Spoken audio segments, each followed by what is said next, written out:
Petrol পাম্পের সামনে গিয়েছি, একজন পাঠা উবার চালক আমাকে বলছেন, আমি এই বাইক চালিয়ে হলো টাকা ইনকাম করে আমার সেই গ্রামে বাচ্চাকে পাঠিয়ে থাকি, সারাদিন সিরিয়াল ধরে থাকি, যখন এই পেট্রোল পাম্পের সামনে যাই বলা হয় যে তেল নাই, আবার সন্ধ্যায় সিরিয়াল ধরি, আবার বলে তেল নাই।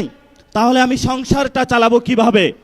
বাংলাদেশের সাংবিধানিক যে প্রতিষ্ঠানগুলো রয়েছে সেই সাংবিধানিক প্রতিষ্ঠানগুলোকে আমরা যখন একটি নতুন বাংলাদেশে সংস্কার নিশ্চিত করতে চেয়েছিলাম, দুদকে সংস্কার নিশ্চিত করতে চেয়েছিলাম, বিচারালয়ে সংস্কার নিশ্চিত করতে চেয়েছিলাম, পুলিশ প্রশাসনের সংস্কার নিশ্চিত করতে চেয়েছিলাম, সাংবাদিক ভাইদের সংস্কার নিশ্চিত করতে চেয়েছিলাম, ব্যবসায়ী ভাইদের সংস্কার নিশ্চিত করতে চেয়েছিলাম, ব্যাংকিং খাতে সংস্কার নিশ্চিত করতে চেয়েছিলাম, সেখানে হলো মাননীয় প্রধানমন্ত্রী তার চিরচারিত অভ্যাস হাওয়া ভবনের ভাই বেড়াদেরকে নিয়ে এসেছে, কাউকে দুদুকে বসিয়েছে, কাউকে বাংলাদেশ ব্যাংকে বসিয়েছে, কাউকে বিচারালয়ে বসিয়েছে, কাউকে হলো পুলিশ প্রশাসনে বসিয়েছে, কাউকে হলো পার্লামেন্টে নিজে মুখ বন্ধ করে তাকে হলো তার গ্রিন কার্ড দিয়ে বলেছে, তুমি যা ইচ্ছা বাংলাদেশের মানুষের সাথে গাদ্দারি করতে পারো, তোমাকে আমি গ্রিন কার্ড দিয়ে দিলাম।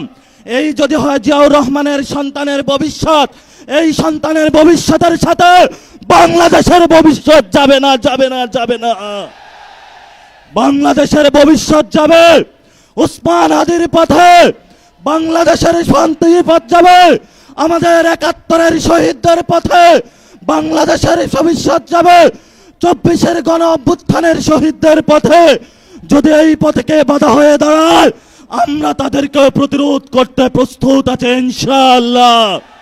আমরা সেই দিন শাহবাগে দাঁড়িয়েছিলাম, সরকারকে আলটিমেট দিয়েছিলাম, আমরা কালকে কাউরন বাজার যাচ্ছি, এর পরের দিন ফার্মগেট যাচ্ছি, এর পরের দিন গণভবন যাচ্ছি। সরকার কর্ণপাত করে নাই। আজকে আমরা পল্টন মোড়ে দাঁড়িয়েছি। আপনাদের জানাশোনা থাকার কথা, ইলেকশনের পরে আমাদের 11 দলীয় জোটের প্রথম প্রোগ্রাম বাইতুল মোকাররমে হয়েছিল। আজকে আমরা আরেকটু এগিয়ে সেখানে প্রোগ্রাম করেছি। ইনশাআল্লাহ আমাদের এই মিছিল যদি সরকার সঠিক পথে না আসে, জনগণের গণভোটের রায় বাস্তবায়ন না করে, সংস্কার প্রক্রিয়া বাস্তবায়ন না করে, জনগণের অধিকার নিশ্চিত না করে, দ্রব্যমূল্যের দাম না কমায়, জ্বালানি সংকটের নিরসন না করে, এবং বিচারালয় থেকে শুরু করে সকল যে জায়গায় সরকার গুন্ডা সন্ত্রাসী হাওয়া ভবনের লোক বসিয়েছে, গণতান্ত্রিক প্রক্রিয়ায় সরকারের সেই প্রতিষ্ঠানগুলোকে জনকাছের কাছে যদি ন্যস্ত না করা হয়, আমাদের এই মিছিল পরবর্তীতে কাকরাইল যাবে।